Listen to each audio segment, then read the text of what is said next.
Welcome back, everybody. Ready for another deep dive? Today we're going way back to ancient history, to a chapter that you might not think is relevant to today, but stick with us. It's 2 Samuel chapter 19. Yeah, this one is really a fascinating look into King David's life. It picks up right after his son Absalom's rebellion. Yeah, Absalom, who tried to take over the throne from his own father. Talk about family drama, Well, right? yeah. But that's not actually the main focus of the chapter. This time we see David really struggling, Oh, absolutely. He's dealing with intense grief over Absalom's death. which, you might think, well, the guy was trying to overthrow you. Shouldn't you be relieved? Right.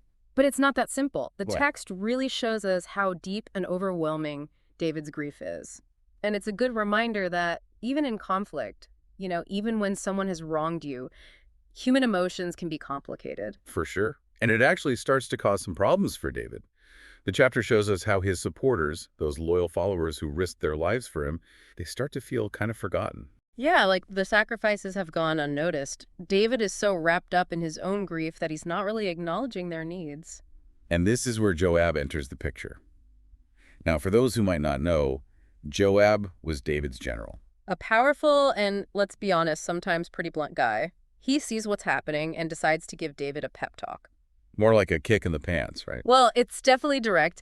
He basically tells David to snap out of his personal grief and start recognizing what his men did for him. It's such an interesting dynamic. Like, imagine having the guts to confront a king like that.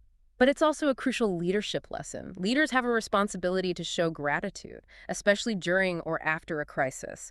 It builds morale, creates unity. And it probably saved David from losing even more support. Quite possibly, it's interesting to think about what might have happened if Joab hadn't stepped in. So David eventually listens to Joab and starts to make his way back to Jerusalem to reclaim his throne.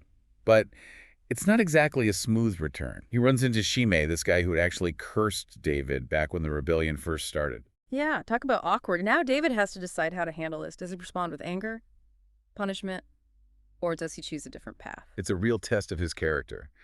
And then there's Mephibosheth. He was a grandson of King Saul, and David had shown him a lot of kindness in the past. But now there are these questions about whether Mephibosheth was actually loyal during the rebellion. Another complicated situation for David. And both of these encounters really highlight the challenge of rebuilding after a huge upheaval. Like, how do you reestablish trust? How do you deal with potential betrayal? Such tough questions. And in both cases, instead of seeking revenge, David chooses forgiveness and reconciliation. It's a pretty amazing display of grace. And it also reminds us that forgiveness isn't about saying what someone did was okay. It's about letting go of that anger and resentment so you can move forward. It's about choosing to heal, both personally and as a community, right? Exactly. And it's not easy, but this chapter really highlights the power of that choice. It's interesting to think about David's journey back to Jerusalem. It's not just about the physical distance, right? He's also going to navigate all this emotional baggage and all these fractured relationships. It's like a whole kingdom in turmoil. Totally. And as he's making his way back, he runs into this guy Barzillai. Remember him? The wealthy guy who helped David out during the rebellion? Oh yeah, Barzillai. He provided some crucial support when David was on the run. And now David is overflowing with gratitude. So he offers Barzillai this really prestigious position in his court. It seems like an amazing offer, right? A chance to live like royalty. You'd think so, but Barzillai actually turns him down. Yeah, it's kind of a surprising moment. He's super respectful about it, but he explains that he's just too old. He wants to stay in his own home. It's a good reminder that gratitude can take many forms, right? Sometimes the best way to show appreciation is to just honor someone's wishes. Recognize that everyone has different needs and priorities. Absolutely, and David gets it. He doesn't get offended or try to force Barzillai to change his mind. He just accepts his decision and blesses him. Such a great example of leadership. Okay, so you think things are finally starting to calm down, right? But then the chapter throws us another curveball. As David gets back to Jerusalem, this big conflict breaks out between the tribes of Israel. Yeah, they all want to be recognized for their role in bringing David back. Like, who gets the most credit? Who's the most loyal? Sounds kind of petty, but Yeah, but it reveals these deeper issues. It shows us that there are still all these divisions and power struggles going on. Even after this massive crisis, the kingdom is still really fragile. it's a reminder that even when you win, even when the immediate threat is over, there's still so much work to be done. There are always these underlying tensions that can resurface. Exactly. And David now has to figure out how to mediate between these different factions, how to create some kind of unity out of all this division. It's a huge challenge. And the chapter actually ends with this tension unresolved, which makes you really think about, the complexities of leadership and how hard it can be to maintain unity even when everyone's supposed to be on the same side. Right.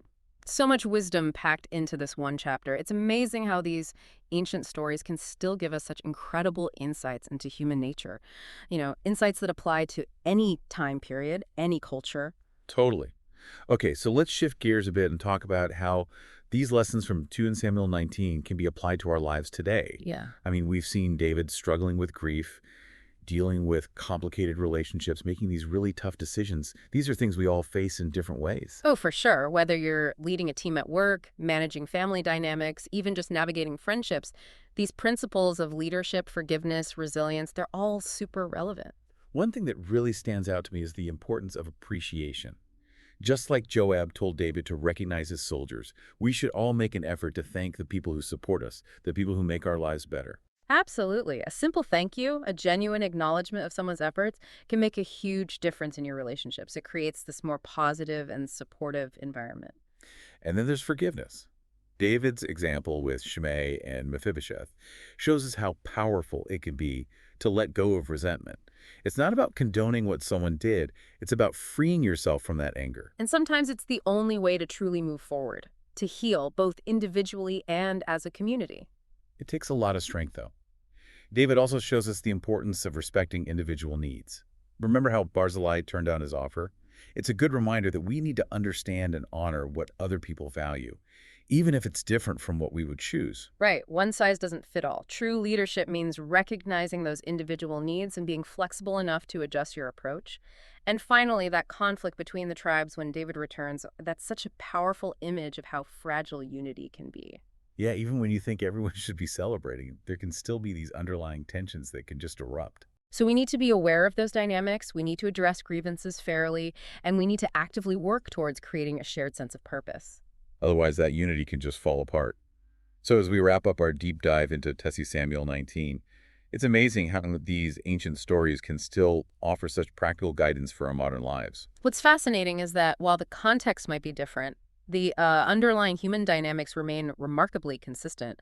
The challenges of leadership, the complexities of relationships, the struggle to balance personal emotions with public responsibilities.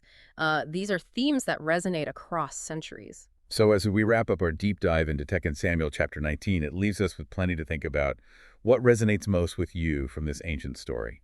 What lessons do you find particularly relevant to your own life? This chapter is a rich tapestry of human experience, offering a glimpse into the heart and mind of a leader grappling with extraordinary circumstances.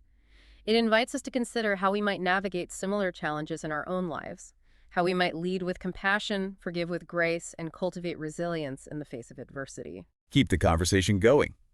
And until next time, happy diving. See you in the deep end!